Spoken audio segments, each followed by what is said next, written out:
जय श्री राम दोस्तों। हमारी आज की कहानी है दादी पोते का प्रेम। आज पूरा घर रंग बिरंगे फूलों से सजा हुआ था। पूरे घर में महकती पकवानों की खुशबू अंधी माँ की भूख और भी ज्यादा बढ़ा रही थी। हजारों लोगों को खाना खिलाने वाले बेटे बहू के पास अपनी अंधी माँ को खिलाने के लिए एक रोटी भी नहीं थी। अभी कुछ समय पहले की ही बात है।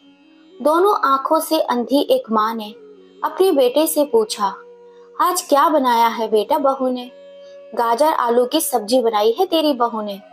बेटे ने तिड़क कर जवाब दिया। माँ ने कहा, बेटा तू तो जानता है अब मेरे दांत नहीं रहे, मुझसे सूखी सब्जी से रोटी नहीं खाई जाती। थोड़ा सा दही या पतली सब्जी दे देता तो मैं अच्छे से खा लेती।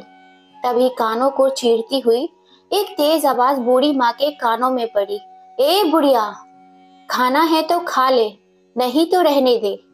बहू ने भी रसोई से चिल्लाकर कहा, अंधी को भाग लग रहे हैं, जो मिल रहा है उसी पे सब्र और शुक्र कर। बेटे ने खाने की थाली माँ के सामने पटकते हुए कहा। माँ ने अपने हाथों से थाली को पकड़ा और फिर रोटी और सब्जी को छू कर देखा तो माँ का दिल महसूस कर रह गया। मायूस होकर फिर कहा, अच्छा बेटा, एक गिलास पानी तो ला दे। बेटे ने पानी लाकर माँ के सामने रख दिया। अंधी माँ ने रोटी उठाई और अपनी रोटी के टुकड़े तोड़ तोड़ कर पानी में भिगोने लगी और उन्हें मुलायम करके खाने लगी। और इस तरह एक माँ ने अपने पेट की भूख को पानी में भीगी हुई रोटी के साथ शांत किया। ममता जी की एक आंख में बहुत साल पहले चोट लग गई थी। इलाज भी बहुत करवाया पर कोई फायदा नहीं हुआ। धीरे धीरे उस एक आंख से दिखना ही बंद हो गया। वो एक आंख से ही देख पाती थी, पर 2-3 साल से दूसरी आंख में भी परेशानी हो गई थी और इस आंख से भी दिखना बंद हो गया था। डॉक्टरों को दिखाया तो उसने कहा, यह आंख बहुत ज्यादा कमजोर हो गई है और इस आंख की नसें भी कमजोर हो चुकी हैं। धीरे धीरे इस आंख से भी दिखना बंद हो गया। दोनों आंखों में काले साए ने जन्म ले लिया था, जो मरने का नाम ही नहीं लेता था। अब ममता जी को काले साए के साथ ही जीना था। एक तरफ बुढ़ापे की मार, दूसरी तरफ आंखों में काले साए की मार और तीसरी तरफ बेटे बहू का व्यवहार। एक अकेली बूढ़ी औरत के लिए इससे ज्यादा दुख और जिल्लत की और क्या बात हो सकती थी। जिंदगी उसके ऊपर और क्या क्या सितम ढाएगी। ममता जी को अपने कानों में अपने पति किशोर जी के शब्द गूंजते हैं, ममता, मेरी प्यारी ममता, मेरी सुंदर सुंदर आंखों वाली ममता। और तभी ममता जी अपने अतीत में खो जाती हैं।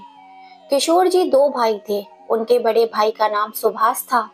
दोनों भाइयों की एक फैक्ट्री थी। ममता जी किशोर जी के बड़े भाई सुभाष की साली थी। ममता जी बड़ी बड़ी आंखों वाली सुंदर, कटीले नैन, काले घने लंबे बाल, गुलाबी टमाटर जैसे गाल, दूध के जैसा चमकता हुआ गोरा रंग वाली लड़की थी। जो भी उन्हें देखता बस देखता ही रह जाता था। ममता जी सुंदर होने के साथ साथ बहुत ही विनम्र और सुशील भी थी। किशोर जी ने ममता जी को अपने बड़े भाई की शादी में ही पसंद कर लिया था। किशोर जी और ममता जी एक ही स्कूल में पढ़ते थे। किशोर जी 12वीं कक्षा के छात्र थे और ममता जी 11वीं छात्रा की। किशोर जी ममता जी को रोज छुप छुप कर देखते थे। एक दिन किशोर जी ने अपने प्यार का इजहार किया तो ममता जी ने साफ इनकार कर दिया और धीरे धीरे वक्त बीतता गया। स्कूल के दिन भी खत्म हो गए तो किशोर जी ने अपने माता पिता और अपने भाभी को ममता जी के घर रिश्ता लेकर भेजा तो ममता जी के माता पिता ने भी हाँ कर दी और दोनों की धूमधाम से शादी हो गई। ममता जी और किशोर जी एक दूसरे को बहुत ज्यादा प्रेम करते थे। किशोर जी ममता जी को हमेशा बोलते रहते, ममता, मेरी प्यारी ममता, मेरी सुंदर सुंदर आंखों वाली ममता। ममता जी ने जब अपने बेटे गौरव को जन्म दिया तो किशोर जी बोले, धत तेरे की, मुझे तो बेटी की चाहत थी और आ गया बेटा। तो ममता जी ने कहा, मुझे तो मेरा राजा बेटा ही चाहिए था, मेरा राजकुमार, मेरे कलेजे का टुकड़ा। हाँ हाँ भाग्यवान, तुम्हें बेटा चाहिए और मुझे बेटे की माँ चाहिए। किशोर जी ने इतराते हुए कहा तो ममता जी शर्मा गई। इस तरह प्यार भरे लम्हों में दिन गुजर रहे थे। एक दिन ऐसा आया जब अचानक से किशोर जी के सीने में तेज दर्द उठा और कुछ कहने सुनने से पहले ही वे किशोर जी, ममता जी और अपने बेटे को छोड़कर चल बसे। ममता जी के ऊपर दुखों का पहाड़ टूट पड़ा। हंसती खेलती उनकी प्यारी दुनिया पल भर में ही बिखर गई थी। अभी तो उन्होंने अपने जीवन की शुरुआत की थी, जीवन साथी के साथ जीना शुरू ही किया था। अभी तो उनके नए जीवन की शुरुआत हुई थी और अभी से उनके जीवन साथी का साथ उनके हाथों से छूट गया था। किशोर जी की याद में दिन रात तड़पती थी और आंसू बहाती। उनके टूटे हुए दिल को किसी भी तरह करार नहीं आता था। उनके दिल में हर समय एक ही टेस उठती रहती, जो किसी भी तरह खत्म नहीं होती थी। वह दिन रात बस रोती ही रहती। गौरव अभी 5 वर्ष का ही था। ममता जी के माता पिता और किशोर जी के माता पिता भी अब इस दुनिया को छोड़कर जा चुके थे। ममता जी का एक बड़ा भाई था जिसकी माली हालत ठीक नहीं थी। किशोर जी के मरने के बाद उसके जीजा सुभाष और बड़ी बहन कुंती की ममता के जो जेठ जेठानी भी लगते थे, उनका रवैया अब पूरी तरह से बदल चुका था। सुभाष और किशोर जी की एक पर्स बनाने की फैक्ट्री थी। किशोर जी बाहर का काम देखते थे, मार्केट में सैंपल लेकर जाते थे, पर्स के ऑर्डर लेकर आते थे और माल सप्लाई करते थे, जबकि सुभाष जी फैक्ट्री के अंदर पेपर वर्क देखते थे। सुभाष फैक्ट्री के अंदर ही रहता था। सुभाष फैक्ट्री के बाहर का काम नहीं करता था। किशोर जी के देहांत के बाद कुंती और सुभाष सब कुछ अपने कब्जे में कर लेते हैं। दो रिश्ते होने के बावजूद भी वे ममता को प्रॉपर्टी में से कुछ नहीं देते और वे दोनों धोखे से घर पर भी कब्जा कर लेते हैं और घर के बने पीछे सर्वेंट क्वार्टर में ममता जी को रहने के लिए दे देते हैं। कुंती को भी अपनी बहन पर तरस नहीं आता। वह भी पैसे के लालच में अपनी बहन के साथ धोखा करती है और अपने पति के साथ मिल जाती है। अब ममता जी अपने 5 वर्ष के बेटे के साथ तन्हा रह गई थी। ममता जी को अंदर ही अंदर गम खाए जाता था। वह रोज अपने मन में किशोर जी से ढेर सारी बातें किया करती थी। किशोर जी, आप मुझे अकेला छोड़कर क्यों चले गए? मैं इस बच्चे की परवरिश अब कैसे करूंगी? हमारे अपनों ने ही हमें धोखा दे दिया। आपके जाते ही सब कुछ खत्म हो गया। एक तो पति के जाने का गम और ऊपर से बहन और जीजा के धोखे के ममता जी को निढाल कर दिया था। ममता जी कई दिनों तक किसी सदमे में रही, लेकिन जब वह अपने बच्चे को देखती तो उसे बहुत रोना आता। अगर उनका बेटा उनके पास नहीं होता तो वह अब तक मर गई होती, लेकिन अपने बेटे के लिए वह जिंदा रहती। धीरे धीरे ममता जी अपने आप को संभालती है और आसपास के घरों से कपड़े लाकर सीने का काम शुरू कर देती हैं। कुछ बच्चों को ट्यूशन पढ़ाना भी शुरू कर देती है। ममता जी सिलाई कर करके और बच्चों को ट्यूशन पढ़ाकर अपना खर्चा उठाना शुरू कर देती हैं। उसकी बहन कुंती और जीजा सुभाष उसे कभी आकर भी नहीं देखते। सहारा देना तो बहुत दूर की बात है। जब इंसान पर दुखों का पहाड़ टूट पड़ता है तो उसके अपने ही उसका साथ सबसे पहले छोड़ देते हैं। यही ममता जी के साथ हुआ था। ममता का भाई एक सज्जन व्यक्ति था, परंतु उसकी माली हालत ठीक नहीं थी, तो वो अपनी बहन को क्या सहारा लगाता। वह तो खुद पाई पाई के लिए मोहताज था। उसने कुंती को भी कितनी बार कहा कि ममता के साथ धोखा मत कर, उसका हिस्सा उसे दे दे, उसका हक उसे दे दे, लेकिन कुंती ने उसकी एक नहीं सुनी। पैसों की लालच में सुभाष और कुंती को कठोर दिल बना दिया था। उनके हृदय में अब लेश मात्र भी दया नहीं थी। ममता पर उन्होंने तनिक भी रहम नहीं खाया। उन्होंने ममता जी को दर दर की ठोकरें खाने के लिए मजबूर कर दिया। ममता ने धीरे धीरे मेहनत करके अपने बच्चे को अच्छी शिक्षा दी, अच्छा जीवन दिया। ममता जी की इतनी उम्र नहीं थी, लेकिन अपने बच्चे के कारण उन्होंने दूसरा विवाह भी नहीं किया। अपना जीवन उन्होंने अपने बच्चे के नाम कर दिया। यह सब सोचते हुए ममता जी अपने अतीत से बाहर आई और आंखों से टपकते आंसू ममता जी को सोचने लगी, ये वही बच्चा है जिसने मुझे आज सूखी रोटी सूखी सब्जी दी है, वो भी बहुत जिल्लत के साथ। मैंने जिसे अच्छा जीवन देने के लिए अपना सब कुछ कुर्बान कर दिया, वही बच्चा है ये। मेरी आंखों में तो अंधेरा है लेकिन जिसकी आंखें उजाले से रोशन हैं, उसे अपनी माँ की बेबसी क्यों नहीं दिखाई देती? अपनी माँ के वो जख्म जो वो हर रोज देता है, क्यों नहीं देख रहा वो सितम जो वो और उसकी पत्नी मुझ पर मिलकर ढाते हैं? ममता जी की बूढ़ी आंखों से आंसू बहे जा रहे थे। तभी किसी के हाथ उन आंसुओं को पोंछने लगे। दादी, आप चुप हो जाइए, देखिए मैं आपके लिए क्या लाई हूँ। दादी की 16 साल की पोती रिंकी अपनी दादी के आंसू साफ करती है और प्यार से कहती है, दादी, मेरा बच्चा, क्या लाया है मेरे लिए? दादी ने जल्दी से मुंह खोलिए ना अपना। दादी मुंह खोलती है तो रिंकी उन्हें जल्दी से रबड़ी खिला देती है।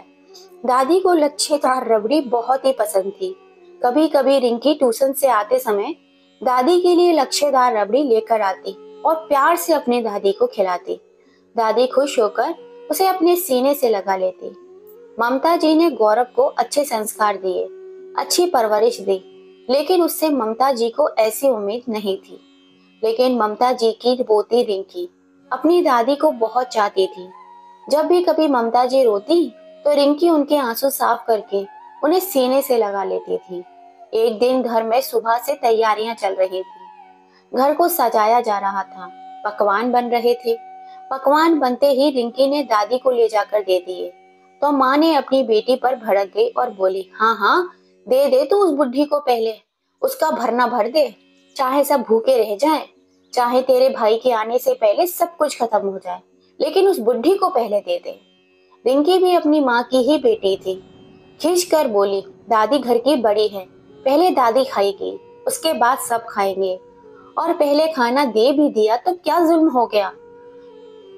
आप अपने घर से थोड़ी ना लाई हैं, यह सब कुछ दादी का ही तो है। रिंकी के मुंह से इतना सब सुनते ही उसकी माँ तड़क जाती है और मैं तेरे पापा से कहूंगी, यह कहकर वहां से चली जाती है। आज घर में तैयारियां जोर शोर से थी, इसलिए चल रही थी क्योंकि आज इस घर का पोता लखन, किशोर जी और ममता जी का पोता पटना से अपनी पढ़ाई पूरी करके 5 साल बाद लौट रहा था। घर में चारों तरफ खुशी का माहौल था। रंग बिरंगे फूलों से घर सजाया गया था। सब ने नई नई पोशाकें पहनी थी, सिवाय ममता जी के, क्योंकि उनके पास केवल 2 सफेद साड़ी थी, जो एक धोई जाती थी और दूसरी पहन ली जाती थी। ममता जी अपने हाथों से दीवार पे लगे फूलों को छूकर देख रही थी और अपने पोते के आने की खुशी को महसूस कर रही थी। उनका दिल आज बहुत खुश था। ममता जी अपने पोते से बहुत प्यार करती थी और उनका पोता लखन भी उनसे बहुत प्यार करता था। पटना जाते समय लखन केवल अपनी दादी से ही लिपट लिपट कर रो रहा था और कह रहा था, दादी, सबसे ज्यादा मुझे आपकी याद आएगी। मेरा बस चलता तो मैं आपको अपने साथ ले जाता, लेकिन हॉस्टल में घर का मेंबर अलाउड नहीं करते। आज पोते की आने की खुशी में जो रौनक ममता जी के चेहरे पर थी, वो रौनक कभी स्कूल के दिनों में हुआ करती थी। चेहरे पर भले ही उम्र का पहरा है, लेकिन दिल तो खुशी से झूम रहा था। भले ही चेहरे पर झुर्रियां हैं, लेकिन झुर्रियों के पीछे जो खुशी थी, उसको ममता जी महसूस कर सकती थी। घर के सभी लोग जल्दी जल्दी लखन को लेने एयरपोर्ट चले जाते हैं, सिवाय दादी के। दादी को घर पर ही छोड़ जाते हैं। जैसे ही लखन एयरपोर्ट पर आता है, उसके चेहरे की खुशी झूम उठती है। लखन घर वालों के पास आता है, इधर उधर देखने लगता है। बेटा, क्या देख रहे हो तुम? गौरव अपने बेटे से पूछता है, पापा, दादी कहाँ है? दादी को कहाँ छोड़ा है? बेटा, उनकी तबीयत कुछ ठीक नहीं थी, इसलिए वो घर पर ही है। लखन की माँ ने मुंह बनाते हुए कहा। क्या हुआ है दादी को? लखन ने चौंक कर पूछा तो रिंकी कहती है, भाई, दादी को कुछ नहीं हुआ है। तो उसकी माँ उसे चुटकी काट लेती है और रिंकी को आगे बोलने से पहले ही रोक देती है। लखन जल्दी से जल्दी गाड़ी में बैठता है और बाकी सब भी गाड़ी में बैठ जाते हैं और घर की तरफ चल देते हैं। लखन अपनी दादी से मिलने के लिए बहुत ज्यादा उत्साहित था। जैसे ही गाड़ी के बाहर रुकती है, लखन दौड़कर घर में घुसता है। उसे दादी कहीं दिखाई नहीं देती तो चिल्लाता है, दादी, दादी, और एक कमरे से दूसरे कमरे में जाता है। किसी भी कमरे में उसे दादी नहीं मिलती। तब वह कोठरी खोलता है तो उसमें दादी बैठी हुई होती है, जो कि उनका ही कमरा था। उफ दादी, आप यहाँ बैठी हो। लखन बहुत उत्साहित था। तुरंत दौड़ के दादी को गले लगा लेता है। आ गया मेरा बच्चा, मेरा चंदा बाबू। हाँ दादी, मैं आ गया। लखन अपनी दादी माँ से कहता है, दादी, मैंने सबसे ज्यादा आपको मिस किया। मुझे आपकी बहुत सारी बातें याद आती थी जो आपने मुझे सिखाई थी। जब भी मुझे कोई परेशानी आती तो मैं आंखें बंद करता और आपको अपने सामने पाता था। अरे हाँ दादी, आंखों से याद आया, रुकिए। लखन दौड़ कर जाता और अपना बैग लेकर आता। दादी, आपको मुंशी प्रेमचंद की किताब पढ़ने का बहुत शौक है ना? मैं आपके लिए लेकर आया हूँ। अब आप इसे दिन रात पढ़ना। लखन जैसे ही किताब खोलकर दादी के सामने रखता तो उस पर दादी के आंसू गिरने लगते। दादी हाथ से छूकर किताबें देखती है। लखन दादी के सामने अपना हाथ हिलाता है, लेकिन दादी को उसका हाथ नजर नहीं आता।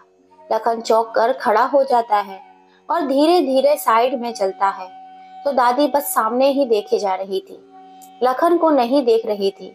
तो लखन दादी से लिपट जाता है और बहुत रोता है। दादी, यह सब कैसे हो गया?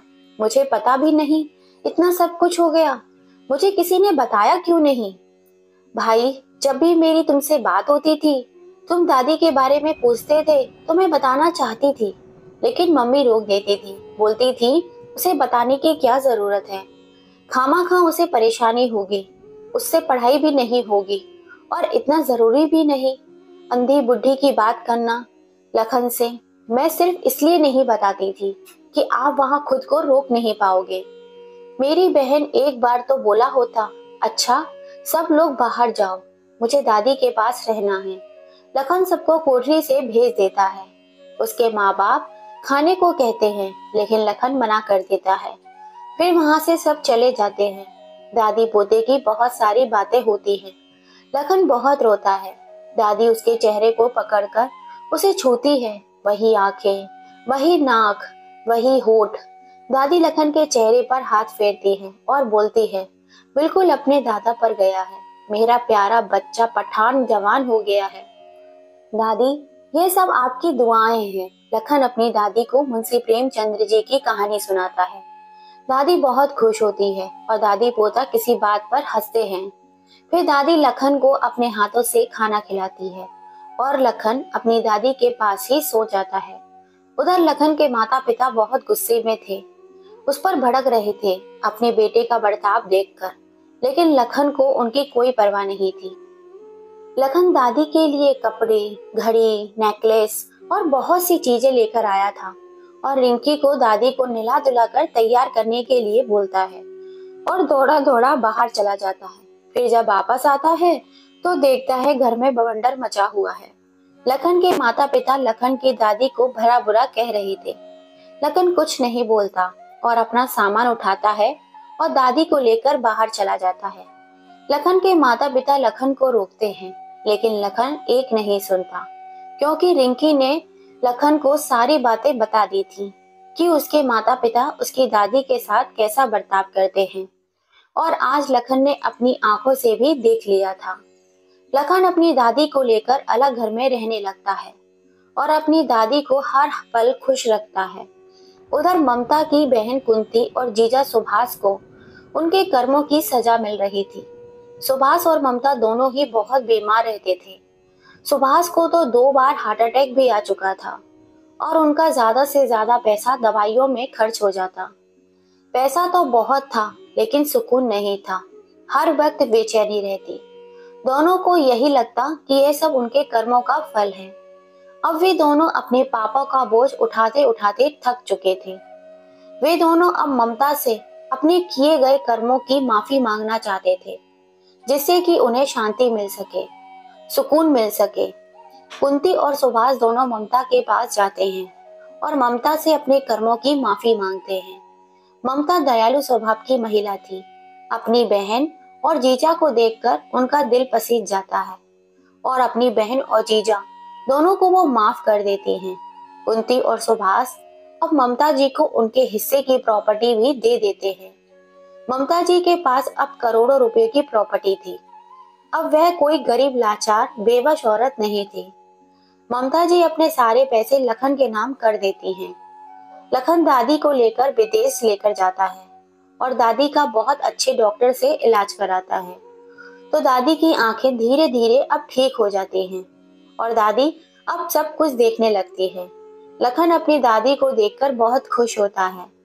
लखन एक लड़की से बहुत प्यार करता था जिसका नाम वर्षा था। वर्षा की माँ नहीं थी। वर्षा की माँ का बचपन में ही देहांत हो गया था। जब वर्षा 8 वर्ष की थी, उसके पिता ने ही उसकी परवरिश की थी। वर्षा बचपन से ही माँ के प्यार के लिए बहुत तरसी थी। जब वर्षा दादी से मिली तो वर्षा को दादी में अपनी माँ नजर आई और वह दादी से मिलकर बहुत खुश हुई। दादी लखन और वर्षा की शादी बड़े ही धूमधाम से कर देती हैं। वर्षा और दादी के बीच बहुत ही अच्छी बॉन्डिंग बन गई थी। दोनों में बहुत ही अच्छी पटती थी। वर्षा की दादी बिल्कुल लखन की तरह सेवा करती थी। लखन के माता पिता लखन के पास आते हैं, लेकिन लखन उनकी कोई परवाह नहीं करता। लखन को अपने साथ ले जाने की कोशिश करते हैं, लेकिन लखन उनकी एक नहीं सुनता और उन्हें जाने के लिए बोल देता है। लखन और वर्षा दादी एक सुखी जीवन व्यतीत करते हैं, लेकिन लखन के माता पिता रिंकी की शादी करके बिल्कुल तन्हा हो जाते हैं और पल पल रोते हैं। ईश्वर बेटा देकर भी बेटे का प्यार नसीब नहीं हुआ। लखन के माता पिता ने अपनी माँ के साथ ऐसा किया तो लखन ने भी अपने माता पिता के साथ वैसा ही सबक सिखाया। जब कोई अपना हमारे साथ ऐसा व्यवहार करता है तो हमें कैसा महसूस होता है, यही उसने अपने माता पिता को महसूस कराया। अपने कर्मों के फल हमें इसी जीवन में भुगतने पड़ते हैं। अच्छे कर्म करेंगे तो हमें अच्छा फल मिलेगा और बुरे कर्म करेंगे तो हमें बुरा फल मिलेगा। यही प्रकृति का नियम है, जैसी करनी वैसी भरनी। तो दोस्तों, आपको ये कहानी कैसी लगी? प्लीज अपनी राय कमेंट करके हमें जरूर बताइएगा। और कहानी पसंद आई हो तो ज्यादा से ज्यादा इसे शेयर कीजिए, लाइक कीजिए, सब्सक्राइब कीजिए। फिर मिलेंगे आपसे ऐसे ही किसी कहानी के साथ। जय श्री राम दोस्तों।